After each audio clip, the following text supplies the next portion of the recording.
of never-ending growth. And for us to be able to grow, we have to experience losing, not winning the championship.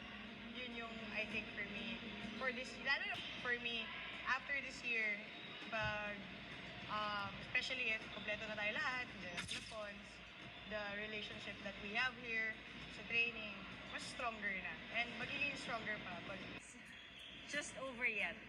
Just because ang laki pa ng learning curve for the team, most especially nga na filling in the gaps, most especially hindi kami ganun pa kukumpleto. But one thing that I actually like about the team, we're not making it as an excuse na hindi kumpleto, but we actually support each other.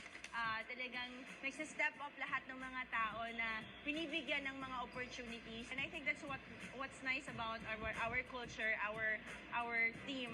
And if that means for the other people or the fans na our dynasty is over, well, our dynasty is kind of changing in a way.